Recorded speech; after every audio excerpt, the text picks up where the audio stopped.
Hello പ്രിയ കൂട്ടുകാരെ, Calicut university 4ാം semester BCom വിദ്യാർത്ഥികൾക്ക് value added കോഴ്സിൽ പഠിക്കാനുള്ള ഒരു കവിതയാണ് KG ശങ്കരപ്പിള്ളയുടെ പ്രാർത്ഥിക്കുന്നെങ്കിൽ ഇങ്ങനെ. അല്പം നീണ്ട കവിതയാണ്, അതൊന്ന് വിശകലനം ചെയ്യാം നമുക്ക്. പ്രാർത്ഥിക്കുന്നുവെങ്കിൽ ഇങ്ങനെ എന്ന KG ശങ്കരപ്പിള്ളയുടെ കവിത ശക്തമായ പ്രതിഷേധ കവിതയാണ്. സാമൂഹ്യ അനീതിക്കും രാഷ്ട്രീയ അതിക്രമങ്ങൾക്കും എതിരായുള്ള ശക്തമായ കവിത. ചുറ്റുമുള്ള അനീതികൾ ശമനമാവാതെ മനുഷ്യരുടെ മനസ്സിൽ അമർച്ച പൊങ്ങുന്ന സമയത്ത് അതിനെതിരെ ഉയർന്നു വരുന്ന പ്രതിരോധത്തിൻ്റെ ശബ്ദം ഈ കവിതയിൽ നമുക്ക് കാണാം. രക്തസാക്ഷികളുടെ ഓർമ്മയും ആവർത്തിക്കുന്ന പോരാട്ടങ്ങളും ചരിത്രത്തിൽ വീണവരുടെ രക്തം ഇന്നും ഭൂമിയുടെ നെഞ്ചിലൂടെ മുഴങ്ങുന്നുവെന്നൊരു സൂചന. അതായത് പഴയ പോരാട്ടങ്ങൾ ഇപ്പോഴും തുടരുന്നുവെന്ന സൂചന ഈ കവിത തരുന്നുണ്ട്. പ്രാർത്ഥന എന്ന വാക്കിൻ്റെ പരമ്പരാഗത അർത്ഥം തന്നെ ഈ കവിത മാറ്റിമറിക്കുന്നുണ്ട്. ഇവിടെ പ്രാർത്ഥന കരഞ്ഞു വിളിക്കുന്ന അപേക്ഷയല്ല, സാമൂഹ്യ നിലപാടാണ്, ഉച്ചത്തിലുള്ള ഒരു വിളിയാണ്, മുന്നറിയിപ്പാണ് എന്നീ രീതിയിലൊക്കെ പ്രാർത്ഥനയെ നമുക്ക് വിശകലനം ചെയ്യാം. കവിതയിലേക്ക് നമുക്ക് വരാം. കടമ്പനാട്ട് ആദ്യമായി ഉച്ചഭാഷിണി വന്ന നാൾ എനിക്ക് ഓർമ്മയുണ്ട്. സ്കൂൾ വിട്ട് വന്ന ഞങ്ങൾ കുട്ടികൾ അന്ന് വീട്ടിലെത്താൻ വൈകി. കടമ്പനാട്ട് എന്ന് കവി താൻ വളർന്ന ഗ്രാമപ്രദേശത്തെ ഓർക്കുകയാണ്. തൻ്റെ ഗ്രാമത്തിൽ ആദ്യമായി ഉച്ചഭാഷണി എത്തിയ ദിവസം ഞാനെന്നും വ്യക്തമായി ഓർമ്മിക്കുന്നുണ്ടെന്ന് കവി പറയുന്നു. പുതുതായി വന്ന ഉച്ചഭാഷണിയുടെ ശബ്ദം കുട്ടികളെ കൗതുകം പിടിപ്പിച്ചു. അതിനാൽ അന്ന് വീട്ടിലെത്താൻ വൈകി എന്ന് പറയുന്നു. ഗ്രാമീണ ലാളിത്യവും ബാല്യകാലത്തിൻ്റെ അത്ഭുതബോധവും പുതിയ സാങ്കേതിക ഉപകരണം ഗ്രാമത്തിലേക്ക് വന്നപ്പോൾ കുട്ടികൾക്കുണ്ടായ ആശ്ചര്യവും കുട്ടികളുടെ നിഷ്കളങ്കതയും കൗതുകവുമെല്ലാം നമുക്ക് ഈ വരികളിലൂടെ വായിക്കാൻ പറ്റും. അമ്പലമുറ്റത്തെ അരയാലിൻ കൊമ്പത്ത് ത്രിവർണ്ണ പതാക പാറുന്നതിന് താഴെ ഉച്ചഭാഷിണിയുടെ കോളാമ്പിപ്പൂവ്. അതായത് ഉച്ചഭാഷിണി സ്ഥാപിച്ചത് ക്ഷേത്രമുറ്റത്തെ വലിയ അരയാൽ മരത്തിൻ്റെ കൊമ്പിലാണ്. അതിൻ്റെ താഴെ ത്രിവർണ്ണ പതാക പാറുന്നുവെന്ന് കവി പറയുന്നു. അത് സ്വാതന്ത്ര്യത്തിൻ്റെയും ദേശസ്നേഹത്തിൻ്റെയും പ്രതീകമായിട്ടാണത് പാറുന്നത്. ഉച്ചഭാഷിണിയുടെ ആകൃതി കോളാമ്പിപ്പൂ പോലെ, അതാണ് അവിടെ പറഞ്ഞത്, ഉച്ചഭാഷിണിയുടെ കോളാമ്പിപ്പൂവ്. ഉച്ചഭാഷിണി അതിൻ്റെ ആകൃതി കോളാമ്പിപ്പൂ പോലെയാണ് കവിക്ക് തോന്നുന്നത്. കൂടാതെ അത് മലക്കുട ഉത്സവത്തിലെ ഒറ്റക്കാളയുടെ തല പോലെ ഉയർന്നു നിൽക്കുന്നു എന്നാണ് പറയുന്നത്. മലക്കുട ഉത്സവത്തിലെ ഒറ്റക്കാളയുടെ തല പോലെ ഉത്തുംഗം, അങ്ങനെ തലയെടുപ്പ് പോലെ ഉയർന്നാണത് നിൽക്കുന്നത് എന്നും പറയുന്നു. ആത്മാവിൻ്റെ പാഠങ്ങൾ ഉഴുതുണർത്തുന്ന പോരാളി നോട്ടം, ഭോലെ ഭാരത് മാതാ കി ജയ്, മഹാത്മാഗാന്ധി കി ജയ്. ഉച്ചഭാഷണികളിൽ നിന്ന് വരുന്ന ശബ്ദം ഗ്രാമത്തിൻ്റെ ആത്മാവിനെ ഉണർത്തുന്ന തരത്തിൽ കരുത്തുറ്റതായിരുന്നു എന്ന് കവി പറയുന്നു. അതായത് പോരാളികളുടെ, സമരക്കാരുടെ സ്വാതന്ത്ര്യ സമര മുദ്രാവാക്യങ്ങൾ മുഴങ്ങുമ്പോൾ ഗ്രാമമൊട്ടാകെ ദേശസ്നേഹവും ഉന്മേഷവും പടരുന്നു. അങ്ങനെയാണ് ആ ഉന്മേഷവും ദേശസ്നേഹവുമാണ് ഭാരത് മാതാ കി ജയ് എന്ന് വിളിച്ചു ഉയർത്തുന്നത് എന്ന് പറയുന്നു. ഉച്ചഭാഷണി ഒരു യന്ത്രമാവാതെ നാടിൻ്റെ ആത്മാവിനെ കുലുക്കുന്ന ഒരു ശക്തിയായി മാറിയെന്നും സ്വാതന്ത്ര്യ സമരത്തിൻ്റെ മുദ്രാവാക്യങ്ങൾ ജനങ്ങളെ ഉണർത്തിയെന്നൊക്കെ നമുക്ക് ആ വരികളിലൂടെ വായിച്ചെടുക്കാം. സർവനാഥം കേട്ട് വാഴത്തോപ്പുകൾക്കും വെട്ടുവഴികൾക്കും പെട്ടെന്ന് കാതു വലുതായെന്ന് തോന്നി. നോക്കൂ, പിന്നീട് എന്താണ്, ബദിരൻ ശബ്ദത്തിൻ്റെ നിഴലനക്കം കേട്ടു. തളർവാദ രോഗി എണീറ്റിരുന്നു. ആടിയും പാടിയും ഉണ്ണികൾ നാദങ്ങളുടെ ഉദ്യാനമായി. അങ്ങനെ സർവനാദം കേട്ട് ദേശീയതയുടെ സ്വാതന്ത്ര്യ സമരത്തിൻ്റെ വാർത്തകൾ നാട് മുഴുവൻ വലിയ ശബ്ദമായി മാറിയതിനെ കവി സർവനാദം എന്നാണ് വിശേഷിപ്പിക്കുന്നത്.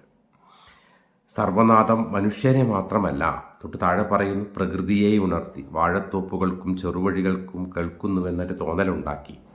ഈ ദേശീയ നാദത്തിൻ്റെ ശക്തി കേൾക്കാൻ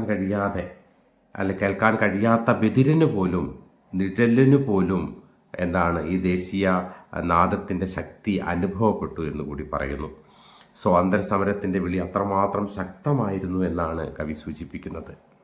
മറ്റൊന്ന്, രോഗം മൂലം തളർന്നു കിടന്നിരുന്ന ആളുകൾ പോലും എണീറ്റിരുന്നു. അത്രത്തോളം സാമൂഹിക ഉണർവിൻ്റെ ശക്തിയായിരുന്നു സ്വാതന്ത്ര്യ സമരത്തിൻ്റെ ആഹ്വാനത്തിന് എന്നുകൂടി പറയുന്നുണ്ട്. ആടിയും പാടിയും ഉണ്ണികൾ നാദങ്ങളുടെ ഉദ്യാനമായി. അതായത് ഉണ്ണികൾ, ചെറുപ്രായക്കാരായ കുട്ടികൾ പോലും ഈ ഗാനങ്ങളിലും ഈ മുദ്രാവാക്യങ്ങളിലും മുഴുകി അവർ നാദങ്ങളുടെ പൂന്തോട്ടമായി തീർന്നു എന്നാണ് പറയുന്നത്. അതായത് ഈ ദേശീയ സമരത്തിൻ്റെ ആഹ്വാനം മനുഷ്യരിൽ ഉണർവും ആവേശവും ജനകീയ പ്രതികരണവും പ്രകൃതിയും രോഗികളും കുട്ടികളും എല്ലാം ഏകമനസ്സോടെ ദേശീയ ചിന്തകളുടെ ശക്തി അവരെ സ്വാധീനിച്ചു എന്ന് കവി മനോഹരമായിട്ടുള്ള ചിത്രങ്ങളാൽ പൂരിപ്പിക്കുന്നതാണ് നാം ഇവിടെ കണ്ടത്. അമ്മൂമ്മമാർ ഈ ചരിത്രം കേട്ടില്ല. കാവിൽ പകൽ താഴുന്ന മുഖപാതാളത്തിൻ്റെ പഴയ വാതിൽക്കൽ അവർ തിരിവെച്ചു. ആ നാളത്തിൻ്റെ നടനതാളത്തിൽ എന്ന് പറഞ്ഞ് പോവാണ്. നോക്കുക, അമ്മൂമ്മമാർ രാജ്യസ്വാതന്ത്ര്യത്തിൻ്റെ ആഘോഷം പുതിയ തലമുറയ്ക്കുള്ള ആനന്ദവും ഉത്സാഹവുമായിരുന്നു. പക്ഷേ പഴയ തലമുറയായ അമ്മൂമ്മമാർ തങ്ങളുടെ അനുഭവങ്ങളിലേക്കും ആത്മീയതയിലേക്കും പഴമയുടെ സംഗീതത്തിലേക്കും തിരിച്ചു. അതാണ് അമ്മൂമ്മമാർ ഈ ചരിത്രം കേട്ടില്ല, പുതിയ കാലത്തിൻ്റെ ചരിത്രം കേട്ടില്ല. കാവ് എന്ന് പറയുന്നത് പ്രാചീനതയുടെ ഭീതിജനകമായ ഒരു തലത്തിൻ്റെ ശാന്തതയും ഇരുട്ടുമായ സ്ഥലത്തിൻ്റെ പ്രതീകമാണ് കാവ്. അവരങ്ങനെ എന്ത് ചെയ്തു? പഴയ അനുഭവങ്ങളിലേക്കും ആത്മീയതയിലേക്കും അവർ തിരിച്ചു നടന്നു എന്നാണ് പറയുന്നത്. ആ നാളത്തിൻ്റെ നടനതാളത്തിൽ അവർ എന്തു ചെയ്തു? നാദബ്രഹ്മത്തിന് കാതോർത്തു, സ്വന്തം ജന്മനക്ഷത്ര വിലാപം കേട്ടു. ആ നാളത്തിൻ്റെ അമ്മൂമ്മമാർ ഉച്ചഭാഷണിയിലൂടെ വന്ന നവശബ്ദങ്ങളുടെ അർത്ഥം കാണാതെ പഴയ നാട്ടിൽ പരന്ന അവരുടെ തലമുറ കേട്ടിരുന്ന സംഗീതത്തിൻ്റെ ദൈവീകപരമായിട്ടുള്ള മനോഹരമായിട്ടുള്ള താളങ്ങളിൽ മുഴുകി. അതാണ് നാദബ്രഹ്മം എന്ന് പറയുന്നത്. നാദബ്രഹ്മത്തിൽ സംഗീതം ദൈവികമാണെന്നാണ് അതിൽ പറയുന്നത്. ആ നാദബ്രഹ്മത്തിൽ ദൈവത്തിനെയൊക്കെ സ്തുതിച്ച് അവരങ്ങനെ ജീവിച്ചു. അപ്പോൾ എന്ത് ചെയ്തു? സ്വന്തം ജന്മനക്ഷത്ര വിലാപം കേട്ടു. പുതിയ ദേശഭക്തി ഗാനങ്ങൾക്ക് പകരം ജീവിതം മുഴുവൻ അനുഭവിച്ച ദുഃഖത്തിൻ്റെ ആന്തരിക സംഗീതമാണ് അവർ കേട്ടത്. അതായത് ജന്മനക്ഷത്ര ഫലം അതുകൊണ്ടാണ്, വിധി കൊണ്ടാണെന്നൊക്കെ പറഞ്ഞ് അവർ സമാശ്വസിച്ചു എന്ന് സൂചന. രണ്ടാം ഭാഗത്ത് പറയുന്നുണ്ട്, ആലിൻ കൊമ്പത്ത് ചെങ്കുടികൾ മുഴങ്ങി, ഇൻക്യുലാബ് സിന്ദാബാദ്, നമ്മൾ കൊയ്യും വയലെല്ലാം നമ്മളുടെ പൈങ്കിളിയെ. ഇടിമുഴക്കം മലയാളം പറയുന്നത് കേട്ട് കാക്കിയും പുള്ളും പ്രാവും കോരനും നീലിയും മാലയും ഞെട്ടിക്കുളിർന്ന് പീലി വിടർത്തി. അങ്ങനെ ആലിൻ കൊമ്പത്ത്, നാട്ടിൻപുറങ്ങളിലെ ആലിൻ്റെ കൊമ്പത്ത് വിപ്ലവത്തിൻ്റെയും സമത്വത്തിൻ്റെയും തൊഴിലാളി കർഷക സമരത്തിൻ്റെയും ചെങ്കുടി മുഴങ്ങി എന്നത് സമരത്തിൻ്റെ ശക്തമായ ഉയിർപ്പിനെയും പ്രക്ഷോഭത്തെയും ജനകീയതയൊക്കെ സൂചിപ്പിക്കുന്നുണ്ട്. പിന്നീട് ഇൻക്വിലാബ് സിന്ദാബാദ്, സ്വാതന്ത്ര്യ സമരത്തിൻ്റെ ഏറ്റവും ശക്തമായിട്ടുള്ള മുദ്രാവാക്യമായിരുന്നു വിപ്ലവം ജയിക്കട്ടെ എന്നുള്ളത്. നമ്മൾ കൊയ്യും വയലെല്ലാം, കർഷകർ കാലങ്ങളായി പണിയെടുക്കുന്ന അവൻ്റെ വിയർപ്പും രക്തവും വിറ്റ് വീഴുന്ന വയലുകൾ ഒരു ദിവസം അവർക്കു തന്നെ സ്വന്തമാകുമെന്ന് പറയുന്നതിലൂടെ കാലഘട്ടത്തിൻ്റെ മാറ്റത്തെയും ഊർജത്തെയും പ്രകടമാക്കുന്നുണ്ട് കവിത. ഇടിമുഴക്കം, മലയാളം പറയുന്നത് കേട്ട് അല്ലേ, പ്രകൃതിയിലെ ശക്തമായ ഇടിമുഴക്കം മനുഷ്യഭാഷ പോലെ ജൈവിളി പോലെ അർത്ഥസമ്പന്നമാണെന്നാണ് കവി പറയുന്നത്. അതൊരു അതിശയോക്തിയായിട്ടാണ് നമുക്ക് കാണാം.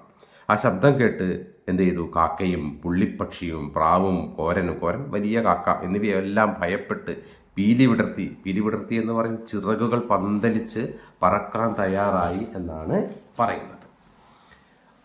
ഭൂതകാലത്തു നിന്ന് മയിലുകൾ കടമ്പനാടൻ ഭാവിയിൽ മഴവില്ലെറിഞ്ഞു. ഭൂതകാലത്തിൻ്റെ ഓർമ്മകൾ അല്ലെങ്കിൽ ഭൂതകാലത്തിൻ്റെ സംസ്കാരത്തിൽ, പാരമ്പര്യത്തിൽ, സുന്ദര നിമിഷത്തിൽ എന്നിവയിലൊക്കെയാണ് ഓർമ്മ. അതായത് ഭൂതകാലത്തിൻ്റെ സൗന്ദര്യം കവിയുടെ മനസ്സിലേക്ക് തിരിച്ചെത്തുകയാണ്.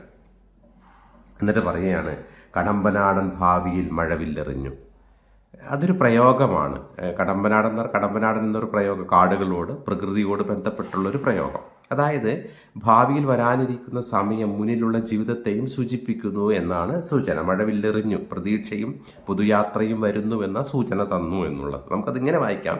ഭൂതകാലത്തിൻ്റെ ഭംഗി ഭാവിയെ പ്രകാശിപ്പിക്കുകയും പഴയ ഓർമ്മകൾ, അനുഭവങ്ങൾ, സംസ്കാരം ഭാവിയിൽ പുതുവർണ്ണങ്ങളായി വിരിയും എന്നുകൂടി കവി പറയുന്നു. എന്നിട്ട് പറയാണ്, ഊമഗ്രാമത്തിൽ നന്ന് നാവിൻ വാക്കുതിച്ച വസന്തം. ഊമഗ്രാമം, മൗനവും നിശബ്ദതയും നിറഞ്ഞിരുന്ന ഗ്രാമത്തിന് വസന്തകാലം പുതിയ ശബ്ദവും ചൈതന്യവും സന്തോഷവും നൽകി എന്നാണ് പറയുന്നതിൻ്റെ ചുരുക്കം. മറവിയുടെ വലിയ ചുടുകാട്ടിലെ മൗനാവരണം നീക്കി ആർത്തനാദങ്ങൾ ഉറുമികളായി ഉയർന്നെഴുന്നേറ്റു. മറവിയുടെ മരുഭൂമി പോലെ വർഷങ്ങളായി മൂടിവെച്ചിരുന്ന വേദനയും സങ്കടങ്ങളും നിശബ്ദതയുടെ മറനീക്കി ഇടിമുഴക്കത്തിൻ്റെ ശക്തിയാൽ അടിച്ചമർത്തപ്പെട്ട ജനത വീണ്ടും ഉയർത്തെഴുന്നേൽക്കുമെന്നാണ് കവി പറയുന്നത്. അവരുടെ ശബ്ദം ഇടിമുഴക്കമായിട്ട് ലോകം കേൾക്കും എന്നാണ് കവി പറയുന്നത്. പിന്നീട് പറയാണ്, ഓർമ്മയും സ്വപ്നവും ഉണർന്ന ഭാഷ വാളും ചിലമ്പയുമായി. പഴയ ഓർമ്മകളും പുതിയ സ്വപ്നങ്ങളും ചേർന്ന് ഉണരുന്ന ഭാഷ കുറേ കഴിഞ്ഞപ്പോൾ വാളായി മാറി അനീതിക്കെതിരായി പൊരുതുകയും പിന്നീട് വാളും ചിലമ്പുമായി, പിന്നീട് ചിലമ്പായി കലയും ആനന്ദം വിതറുകയും ചെയ്യുന്നു എന്ന് പറയുന്നു. നമുക്കിങ്ങനെ വായിക്കാം, ഭാഷ പോരാട്ടത്തിൻ്റെ ഉഗ്രതയും കലയുടെയും സൗന്ദര്യത്തിൻ്റെയും മൃദുത്വം ഒരുമിച്ച് നിൽക്കുന്ന ഒരു കാലഘട്ടത്തിലേക്ക് മാറ്റപ്പെട്ടു എന്ന് പറയുകയാണ്.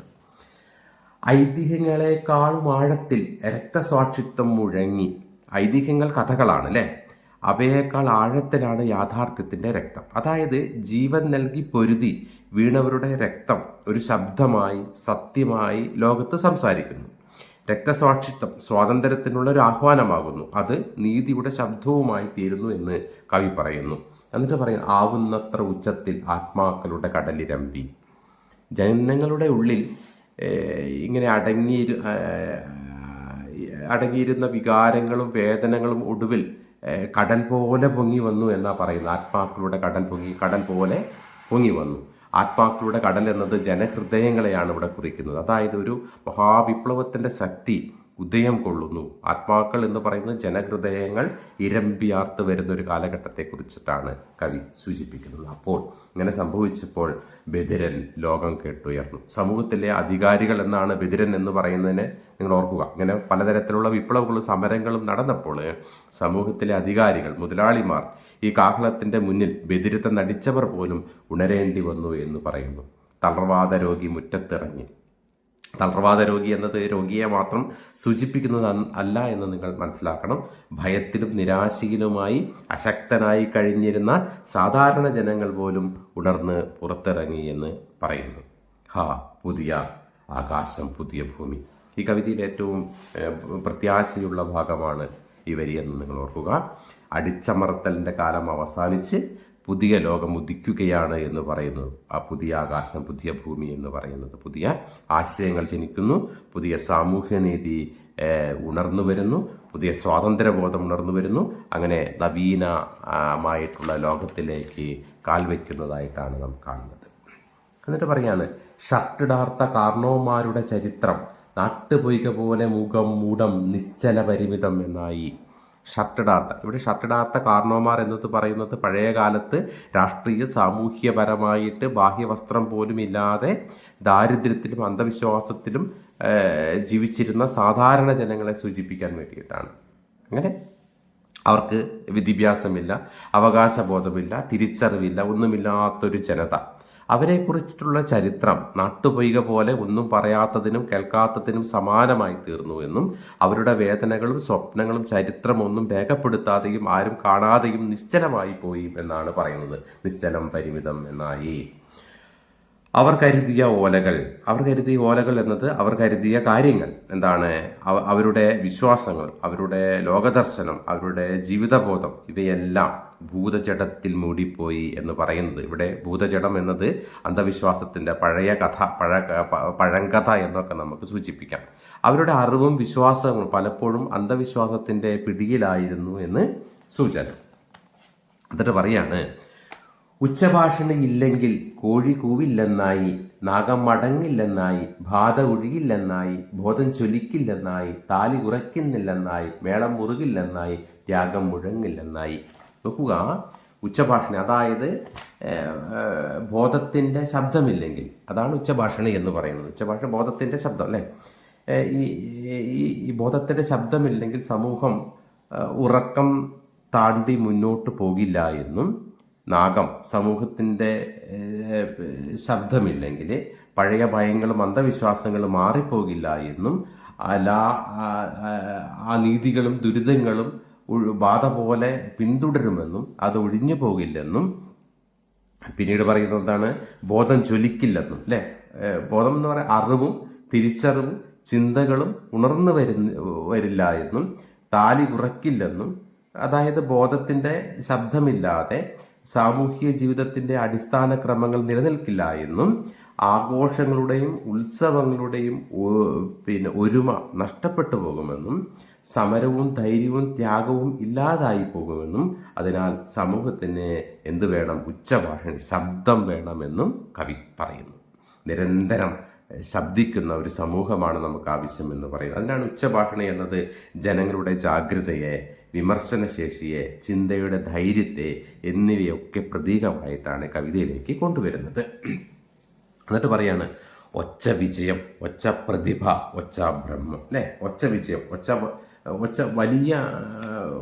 വലിയ പദവികളും വിജയങ്ങളും എന്താണ് ഒച്ച നേടിത്തന്നു എന്നും, ഒച്ച പ്രതിഭകളെ അതിവിശാലമായ ജ്ഞാനവും കഴിവും ഉണ്ടാക്കി തന്നു എന്ന്, ഒച്ച ബ്രഹ്മമാണെന്നും, ഒച്ച പരമജ്ഞാനമാണെന്നും, ഇങ്ങനെയൊക്കെ അറിവ് നേടിയവർ യാഥാർത്ഥ്യ ജീവിതവുമായി ബന്ധമില്ലാത്തതായി തീർന്നു എന്നുകൂടി ഇവിടെ പറയുന്നുണ്ട് അല്ലേ. വിജയം നേടിയവരും പ്രതിഭ നേടിയവരും ബ്രഹ്മം നേടിയവരൊക്കെ പക്ഷേ ഇവർ എന്താണ് സമകാലികമായിട്ടുള്ള നേരിട്ടുള്ള ജീവിതത്തിൽ യാതൊരു ബന്ധമില്ലാത്തവരായി തീർന്നു എന്ന് പറയുന്നു. അതാണ് ഇവിടെ പറഞ്ഞ കേംബ്രിഡ്ജിലോ പാരീസിലോ വോൾഗയിലോ നയാഗ്രിയിലോ നീരാടി നേതാക്കന്മാർ ഒച്ച ഉറപ്പിച്ചു വന്നു. നോക്കുക, കോൺബ്രിഡ്ജിൽ പോയിട്ട് അല്ലേ ഉയർന്ന വിദ്യാഭ്യാസം നേടി, പാരീസിൽ പോയിട്ട് സംസ്കാരവും സാഹിത്യവും അറിഞ്ഞു വന്നു, വോൾഗയിൽ റഷ്യയുടെ വോൾഗയിൽ പോയി വിപ്ലവവും രാഷ്ട്രീയ ചിന്തയും അടുത്തറിഞ്ഞു, നയാഗ്ര അമേരിക്കയിൽ പോയി പുരോഗതിയും ശാസ്ത്രവും പഠിച്ചു വന്നവരെല്ലാം, വിസ്തൃതമായിട്ടുള്ള അനുഭവങ്ങൾ നേടി വന്ന നേതാക്കന്മാർ എല്ലാവരും തന്നെ ഉയർന്ന ആശയങ്ങളും വിദേശ പഠനങ്ങളും നേടിയിട്ടും അവർ നാട്ടിലെത്തുമ്പോൾ തങ്ങൾ പറയുന്നത് മാത്രമാണ് ശരിയെന്നും ജനം പറയുന്നതൊന്നും കേൾക്കാത്തവരുമായി മാറും എന്ന് കൂടിയിട്ടാണ് പറയുന്നത്. അതായത് പൗരോഹിത്യമായി ജനങ്ങളിൽ നിന്ന് അകന്നു നിൽക്കുന്ന നേതൃത്വത്തെ വിമർശിക്കുകയാണ് കവി ഈ ഇത് വരികളിൽ സൂചിപ്പിക്കുന്നത്. ഈ ലോകം മുഴുവൻ സഞ്ചരിച്ച അറിവും അനുഭവവും നേടി വന്നിട്ട് എന്ത് ചെയ്യുന്നു, ജനങ്ങളിൽ നിന്ന് അകന്നു നിൽക്കുന്ന നേതാക്കന്മാരെ കളിയാക്കുന്നു.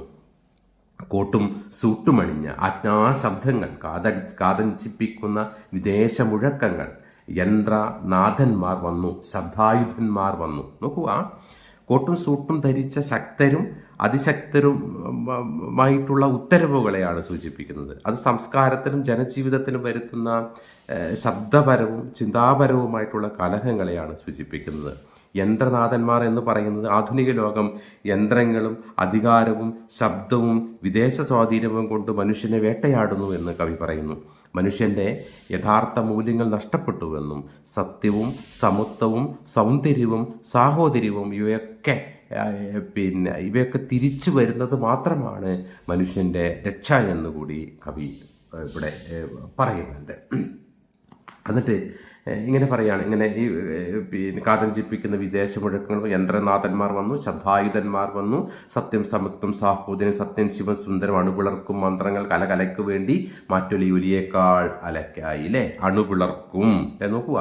പക്ഷേ ആശയങ്ങളും രാഷ്ട്രീയവും വളരുന്നു, അണുവായുധങ്ങളുടെയും ശാസ്ത്രീയ പുരോഗതിയുടെയും ദുരുപയോഗത്തിലേക്ക് അത് എത്തി നിൽക്കുന്നു എന്ന് കൂടി പറയുന്നു. അതാണ് അണുപിളർക്കും മന്ത്രങ്ങൾ എന്ന് പറയുന്നത്. കലയ്ക്കു വേണ്ടി അല്ലേ, കലകളെല്ലാം മനുഷ്യനെ ഉണർത്തുന്ന ശക്തിയായി നിലകൊള്ളണമെന്നും അതിൻ്റേതായ ശുദ്ധരൂപത്തിൽ മാറ്റൊലിയുടെ മൃദുവായ പ്രകൃതി സ്വരം പോലെ കലയ്ക്കും അന്തർസൗന്ദര്യമുണ്ട് എന്നാണ് കവി ഇവിടെ പറയുന്നത്. എന്താ പറയുക, ഉണ്ണികളുടെ ആർപ്പുകൾക്കൊപ്പം, കന്നിസഖാക്കളുടെ കാഹളങ്ങൾക്കൊപ്പം, കുന്നിൻ്റെ മറ്റേ ചെരുവിൽ കാവിൽ പകൽ താഴുന്ന മുഖപാതാളത്തിൽ ഘാതകർ എരിഞ്ഞു കളഞ്ഞ കത്തികളിൽ രാമസ്വരത്തുള്ളികൾ അല്ലേ.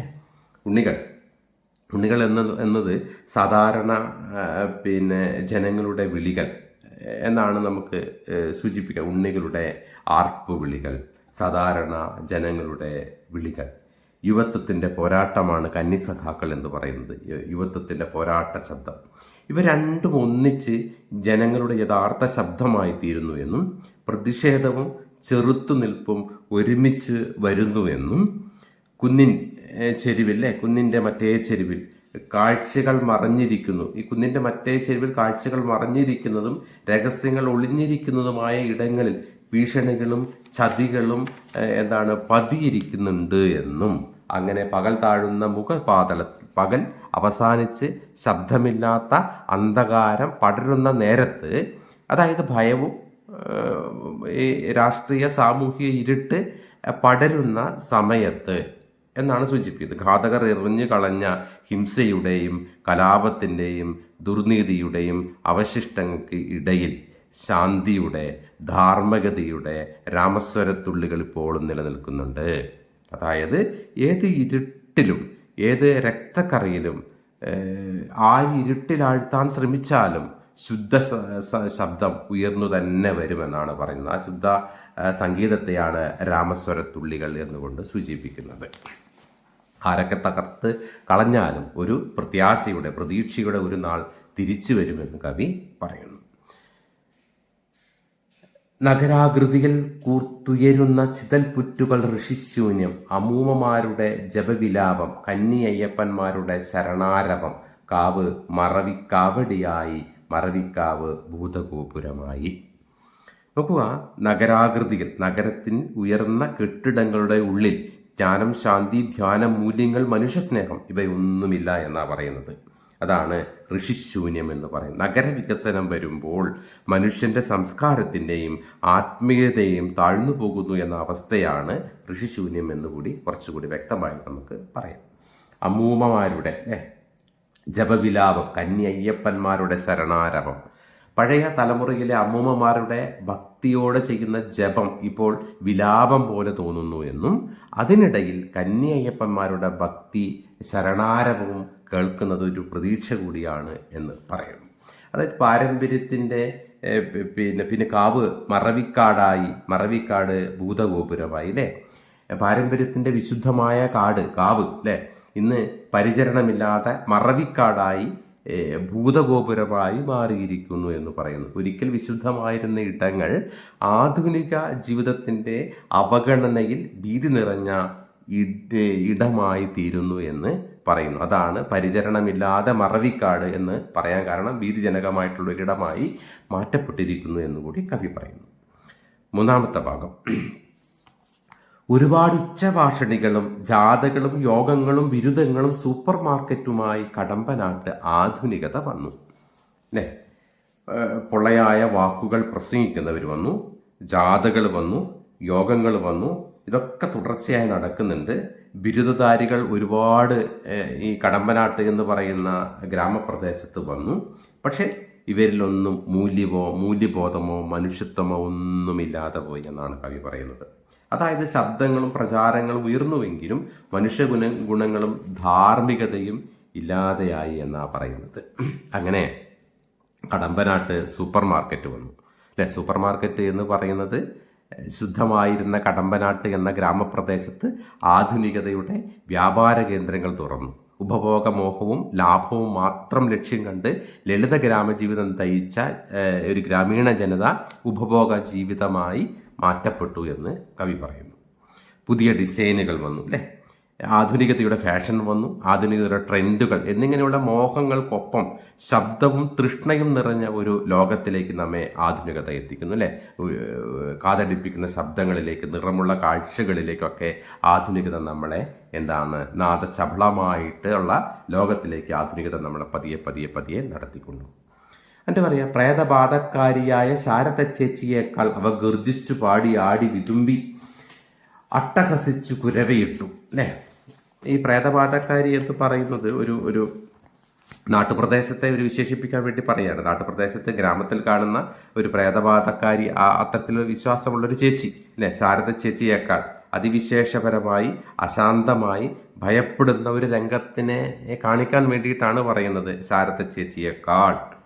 അങ്ങനെ അല്പം ഈ പറയുന്ന പ്രേതബാധയൊക്കെ ഉള്ള അലറി വിളിക്കുന്ന ആ ചേച്ചിയേക്കാൾ വികൃതമായിട്ട് പേടിപ്പെടുത്തുന്ന രീതിയിൽ പുതിയ തലമുറ നിയന്ത്രണമില്ലാതെ പ്രകൃതിയുടെ സ്വരമില്ലാതെ വികൃതമായിട്ടുള്ള വികാരപ്രകടനത്തോടെ കുരവിയിട്ട് ആർത്തട്ടഹസിച്ച് നടക്കുന്നു എന്ന് കവി പറയുന്നു. ആധുനിക ജീവിതത്തിലെ അസ്വാഭാവികതയും ശബ്ദപ്രകടനങ്ങളും ആവേശവികാരങ്ങളും എല്ലാം പ്രേതബാധയുള്ള ആളുകളുടെ പെരുമാറ്റത്തെക്കാൾ വിചിത്രമായി തോന്നുന്നു എന്ന് ചുരുക്കം.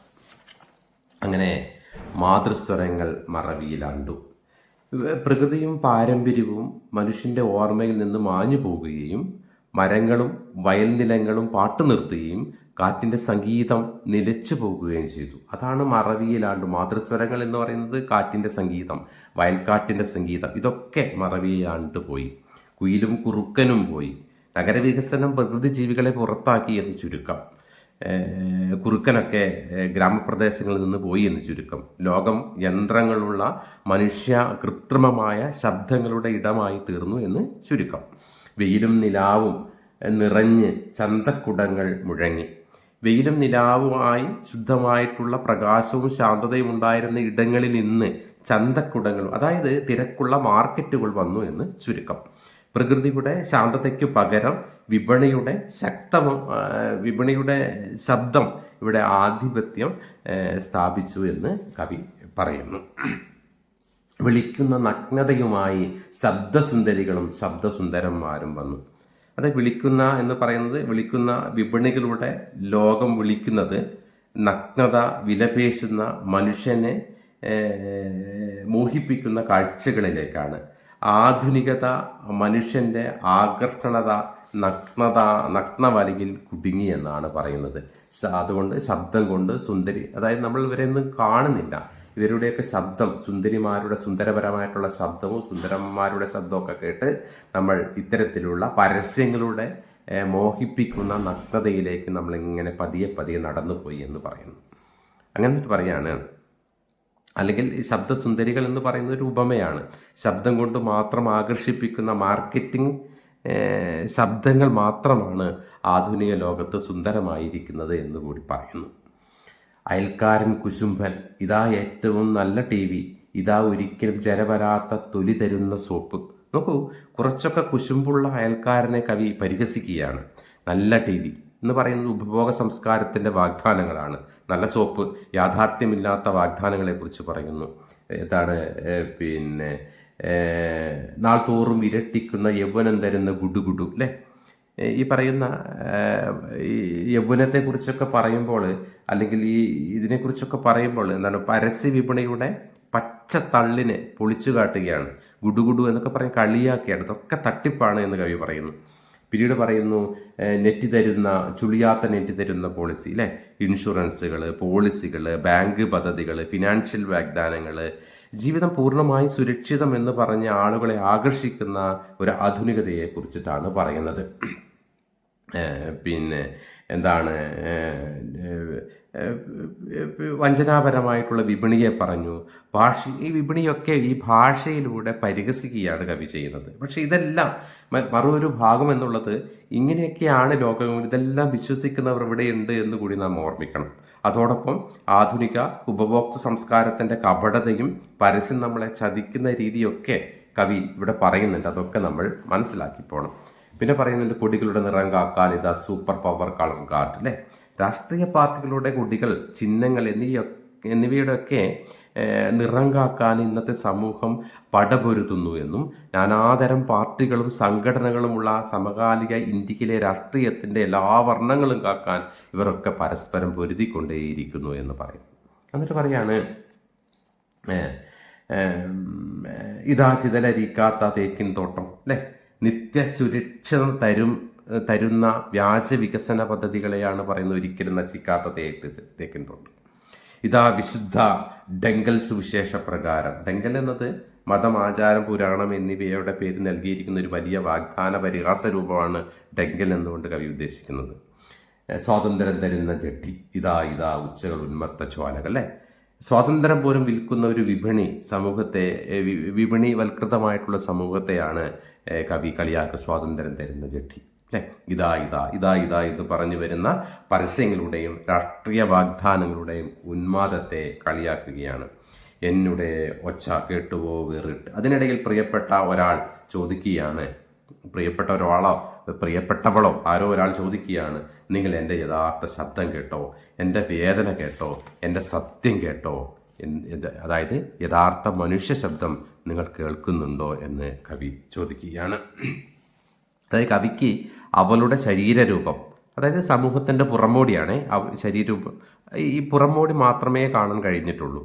ഈ പറയുന്ന അവളുടെ പ്രിയപ്പെട്ടവരുടെ യഥാർത്ഥ സ്വരം കേൾക്കാൻ കഴിഞ്ഞില്ല.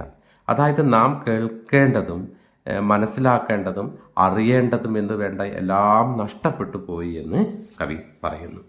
എന്നിട്ട് 4-ാമത്തെ ഭാഗത്തിൽ പറയാണ്, ഉടയോരേ പരിഷ്കൃതിയുടെ എന്നിട്ട് പറയാണ്, ഇനി കവി മനുഷ്യരോടായിട്ടൊന്നും പറയുന്നില്ല. തൊട്ട് ഈ മൂന്ന് ഭാഗത്തും ഈ ആധുനികതയെയും ലോകത്തെയും മനുഷ്യരെയും കുറിച്ച് നിരന്തരം പറഞ്ഞ് കവി പരാജയപ്പെട്ടു. എന്നിട്ട് പറയാണ് 4-ാമത്തെ ഭാഗത്തിൽ ഈ കവി മനുഷ്യരോട് പറയുന്ന, ദൈവത്തിനോട് നടത്തുന്ന അപേക്ഷയാണ് ഈ 4-ാമത്തെ ഭാഗം. മോഹിപ്പിച്ച് വഴിതെറ്റിക്കുന്ന ഈ ലോകത്തിൽ നിന്ന് രക്ഷിക്കാൻ വേണ്ടി കവി അവനവനോട് തന്നെ പറയുകയാണ്. ഉടയോരെ പരിഷ്കൃതിയുടെ മോഹിപ്പിക്കുന്ന എന്താണ് ഈ സ്വരരാക്ഷസം ഞങ്ങളുടെ കാതുകളിൽ നിന്ന് അകറ്റണമേ. ആധുനികതയുടെ പേരിൽ എല്ലായിടത്തും നിറഞ്ഞിരിക്കുന്ന പ്രചാരണങ്ങളിലും മോഹിപ്പിക്കുന്ന കാഴ്ചകളിൽ നിന്നും ഞങ്ങളെ രക്ഷിക്കണമേ. ഒച്ചകളുടെ കാന്താരത്തിലെ ഒളിയിടം തേടലിൽ നിന്ന് ഞങ്ങളെ മാറ്റണമേ. ശബ്ദമയമായ ലോകം മനസ്സിനും ആത്മാവിനെയും പിളർക്കുമ്പോൾ ഞങ്ങളുടെ കാതുകളിൽ നിന്നും മാറ്റിയെടുക്കണമേ. ഒച്ചകളുടെ കാന്താരം അല്ലെ, ശബ്ദങ്ങളുടെ, അതായത് മനുഷ്യ ശബ്ദങ്ങളുടെ അല്ലെങ്കിൽ ശബ്ദങ്ങളുടെ കാട്ടിൽ വഴിതെറ്റുന്നു. മനുഷ്യ ശബ്ദം ഒരു കാടാണെന്നാണ് കവി പറയുന്നത്. അവിടെ നിന്ന് ഞങ്ങളെ രക്ഷിക്കണമേ. കാരണം ശബ്ദങ്ങളുടെ മുഴക്കത്തിൽ നിന്ന് രക്ഷ നേടാൻ മനുഷ്യന് ഒളിച്ചിരിക്കേണ്ട അവസ്ഥയാണ് ഇപ്പോൾ എന്നാണ് പറഞ്ഞു വരുന്നത്. സൗവർണ ശബ്ദം കൊണ്ട് സത്യം മൂടുന്ന സാമർഥ്യം ഇനിയും തരല്ലേ. സൗവർണം തിളങ്ങുന്ന വാഗ്ദാനങ്ങളും ഭംഗിയുള്ള ശബ്ദത്താലും സത്യത്തെ മറച്ചു വയ്ക്കുന്ന ശക്തിയായി മാറുന്ന ഈ കാലഘട്ടത്ത്, സത്യം ഒളിവിലാണെന്ന് പറയുന്ന ഈ കാലഘട്ടത്തിൽ ശബ്ദമാണ് മുന്നിൽ നിന്നും അതിൽ നിന്നൊക്കെ രക്ഷിക്കണമെന്നാണ് കവി പറയുന്നത്. ദയവായി ഇനിയും ഇത്തരത്തിലുള്ള ശബ്ദവും വ്യാജമായ തിളങ്ങുന്ന പരസ്യങ്ങളും തരാതിരിക്കണമെന്ന് കവി അപേക്ഷിക്കുകയാണ്. ഞങ്ങൾക്ക് കേൾക്കണേ മനുഷ്യൻ്റെ സ്വാഭാവികവും സത്യസന്ധവുമായ ശബ്ദങ്ങൾ കേൾക്കാൻ കവി പ്രാർത്ഥിക്കുകയാണ്.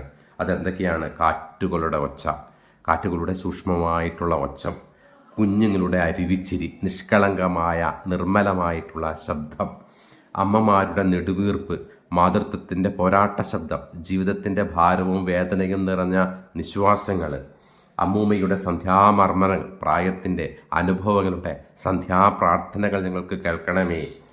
അനിയന്മാരുടെ കിനാച്ചൊല്ല്, കുട്ടികളുടെ കളിയാട്ടങ്ങൾ ഞങ്ങൾക്ക് കേൾക്കണമേ. കാരാഗൃഹത്തിൻ്റെ മൗനനാടിയിൽ അടിച്ചമർത്തപ്പെട്ടവരുടെ നിശബ്ദ വിളികളെ കേൾക്കാൻ കവി ആഗ്രഹിക്കുന്നു. ഇരയുടെ നേരിൻ്റെ ചിറകനക്കങ്ങൾ എന്ന നീതിയും സത്യവും ഒക്കെ ഞങ്ങൾ പ്രതീക്ഷിക്കുന്നു. ഇരയുടെ മിടിപ്പ്, ഇരയുടെ ഉത്സാഹത്തിൻ്റെ മിടിപ്പ്, ഇണയുടെ അലാറം പ്രിയപ്പെട്ടവർ നൽകുന്ന മുന്നറിയിപ്പുകൾ, ജാഗ്രതയുടെ ശബ്ദങ്ങൾ, അതിഭാരമായ ഉറുമ്പിൻ്റെ ആത്മഭാഷണങ്ങൾ. അരിഭാരമായ എന്ന് പറയുന്നത് കർഷകൻ്റെ വിയർപ്പിൻ്റെ ശബ്ദമാണ്. ഭൂമി, തൊഴിൽ, കഷ്ടപ്പാട് എന്നിവയിലൊക്കെ സത്യത്തിൻ്റെ ശബ്ദം കേൾക്കാൻ ഞാൻ ആഗ്രഹിക്കുന്നു. ചേക്കേറലിൻ്റെ മിഴാവ്, പ്രകൃതിയിലും ഗ്രാമജീവിതത്തിലും കാണുന്ന ചെറുശബ്ദങ്ങളെയാണ് കവി ഉദ്ദേശിക്കുന്നത്. മനുഷ്യരാശിയിൽ ഒരിക്കൽ കേട്ടിരുന്നതും ഇന്ന് വരെ ഇല്ലാത്തതുമായ ശബ്ദങ്ങൾ തിരിച്ചു വരണമെന്നാണ് കവി ആഗ്രഹിക്കുന്നത്. ജഗാതിയുടെ താക്കീത്, സ്നേഹബന്ധത്തിൻ്റെ ശബ്ദത്തെക്കുറിച്ച് പറയുന്നു. കുളിച്ചവളെ പോലെ തണുത്ത ദേഹവുമായി രാത്രി പറയുന്ന കഥകൾ കുളിച്ചവളെ പോലെ എന്ന് പറയുന്നത് വളരെ ശാന്തമായിട്ട് വരുന്ന രാത്രിയിൽ നിങ്ങൾക്ക് ശാന്തത കിട്ടണം, പരിചരണം കിട്ടണം, പരിചിന്തനം കിട്ടണം, ആത്മാവിൻ്റെ സമാധാനം കിട്ടണം. അങ്ങനെയുള്ള കഥകൾ കേൾക്കാനായിട്ട് രാത്രികൾ കടന്നു വരണമെന്ന് പറയുന്നു. നാദരാശി, സകല ശബ്ദങ്ങളുടെയും ആകാശത്ത് ഒരു പ്രധാന നക്ഷത്ര ശബ്ദം കേൾക്കണമെന്നാണ് പറയുന്നത്. നാദരാശികൾ അവരുടെ നാദൻ നക്ഷത്രം എന്ന് പറയുന്നത് പ്രതീക്ഷയുടെ ഒരു ശബ്ദ നക്ഷത്രം കേൾക്കണം എന്ന് പറയുന്നു. അത് എന്താണ്? സത്യത്തിൻ്റെ ആവാം, പ്രകൃതിയുടെ മനുഷ്യാത്മാവിൻ്റെ ആവാം. ഇതൊക്കെ ഒരു പ്രകാശമാനമായിട്ടുള്ള നാദനക്ഷത്രം തിരിച്ചു വരണമെന്നാണ് പറയുന്നത്. ഭാവിയുടെ ദൂരത്തായമ്പക അല്ലേ, ഇന്നത്തെ വേദനകൾ കടന്നുപോയി ഭാവിയിലേക്ക് നമ്മളെ വിളിക്കുന്ന ഒരു ശബ്ദത്തിൻ്റെ ഉയർന്ന സ്വരം കേൾക്കണമേ എന്ന് വിനയത്തോടെയാണ് കവി പ്രാർത്ഥിക്കുന്നത്. എന്നിട്ട് പറയാണ്, ഞായർ തിങ്കളിനോടും ഒരു ദിവസം അടുത്ത ദിവസത്തെ സ്വാധീനിക്കുന്നു എന്നതുപോലെ തിങ്കൾ വെൺമേഘകേതത്തിനോടും മേഘങ്ങൾ വൃക്ഷങ്ങളോടും വൃക്ഷങ്ങൾ മൃഗപക്ഷി ജന്മങ്ങളോടും പക്ഷികൾ ഋതുനൃത്തമാടും ലയത്തോടും മനസ്സേ നീ എന്നോടും മന്ത്രിക്കുന്ന വിശ്വവിസ്തൃതമായ മൗനം വെളിവിൻ്റെ സൂക്ഷ്മശ്രുതി പുതുചിന്ത വിരിയും സുഗന്ധം കേൾക്കണേ കേൾക്കണേ ഞങ്ങൾക്ക് ജീവിതത്തിൻ്റെ സിംഫണി അല്ലേ. ഞായർ തിങ്കളിനോട് ഒരു ദിവസം അടുത്ത ദിവസത്തെ സ്വാധീനിക്കുന്നത് പോലെ പരസ്പരം ആശ്രിതമായ ഒരു പ്രവാഹം പോലെയാണ് ജീവിതം. വെള്ളമേഘങ്ങളുടെ ദുഃഖം പ്രകൃതിയുടെ സങ്കടങ്ങളിലും മനുഷ്യൻ്റെ ദിവസങ്ങളിൽ, ഈ പ്രകൃതിയുടെ സങ്കടങ്ങളും മനുഷ്യൻ്റെ ദിവസങ്ങൾ പരസ്പര പൂരകമാണ് എന്ന് കവി പറയുന്നു. അതുകൊണ്ടാണ് മേഘങ്ങൾ മഴ നൽകുന്നുണ്ട്, മഴ വൃക്ഷങ്ങളെ വളർത്തുന്നുണ്ട്, വൃക്ഷങ്ങൾ മൃഗങ്ങളെയും പക്ഷികളെയും രക്ഷിക്കുന്നുണ്ട്, ജീവിക്കാൻ അനുകൂലമായ സാഹചര്യം നൽകുന്നുണ്ട്. അങ്ങനെ ജീവിതം മുഴുവൻ പരസ്പര ബന്ധപ്പെട്ട ഒരു വലയമാണ് എന്ന് കവി പറയുന്നു. പക്ഷികൾ പ്രകൃതിയുടെ ഈ ചുറ്റുവട്ടത്ത് കാലാവസ്ഥയുടെ മാറ്റത്തിൽ ഓരോ ജീവിതത്തിൻ്റെയും സംഗീതത്തിനോട് ചേർന്ന് നൃത്തം ചെയ്യുന്നുണ്ട് എന്ന് പറയുകയാണ്. അപ്പോൾ മനസ്സേ നീ എന്നോടും അല്ലേ, മനസ്സേ നീ, കവി തൻ്റെ മനസ്സിനോട് നേരിട്ട് സംസാരിക്കുകയാണ്. പ്രകൃതിയെയും ലോകത്തെയും പോലെ ബന്ധത്തിൻ്റെ ലയത്തിൻ്റെ ശാന്തതയുടെ മാർഗത്തിലേക്ക് എന്നെ പോലെ എൻ്റെ മനസ്സും ലയിക്കണമേ. വെളിവിൻ്റെ സൂക്ഷ്മശ്രുതി സൂക്ഷ്മമായ കേൾവിയിലൂടെയാണ് ലോകത്തിൻ്റെ പ്രകൃതിയുടെ ജീവിതത്തിൻ്റെ മറഞ്ഞിരിക്കുന്ന സന്ദേശങ്ങൾ അറിവിലേക്ക് വരുന്നത്. അതായത് പുതിയ ചിന്തകൾ വിരിയുന്നതോടൊപ്പം പുതുവൈഭവമുള്ള സുഗന്ധം കൂടി ഇവിടെ പരക്കുമെന്ന് കവി പറയുകയാണ്. അപ്പോൾ കേൾക്കണേ, ജീവിതത്തിൻ്റെ ഒറ്റ ശബ്ദമല്ല, പ്രകൃതിയുടെ ശബ്ദങ്ങൾ, ദിവസങ്ങളുടെ താളം, മനുഷ്യൻ്റെ ഹൃദയമിടിപ്പ്, പക്ഷികളുടെ പാട്ട്, ഇവയെല്ലാം ചേർന്ന് മഹത്തായ ഒരു സംഗീതമാണ്, മഹത്തായ ഒരു സിംഫണിയാണ് ഈ ജീവിതം എന്ന് പറയുന്നു. കവി അങ്ങനെ നമ്മോട് പറയുകയാണ്, ജീവിതത്തിൻ്റെ ഈ വലിയ സംഗീതം നിങ്ങൾ കേൾക്കണം, അതിൻ്റെ അർത്ഥം മനസ്സോടെ നിങ്ങൾ അനുഭവിക്കണം. ഈ സിംഫണി കേൾക്കാൻ കഴിയുന്നവർക്ക് ജീവിതത്തിൻ്റെ ആഴവും സൗന്ദര്യവും തിരിച്ചറിയാമെന്ന് കൂടി കവി പറയുന്നു. കേച്ചിയുടെ ഈ കവിത പ്രകൃതിയുടെയും മനുഷ്യജീവിതത്തിൻ്റെയും അതിസൂക്ഷ്മമായ ബന്ധങ്ങളെ സംഗീതാത്മകമായി അവതരിപ്പിക്കുന്ന മനോഹരമായിട്ടുള്ള ഒരു കാവ്യ സൃഷ്ടിയാണ് ഈ കവിത എന്ന് നിങ്ങൾ മനസ്സിലാക്കണം. അങ്ങനെ നിങ്ങളിതിനെ പഠിക്കുക. Okay, thank you.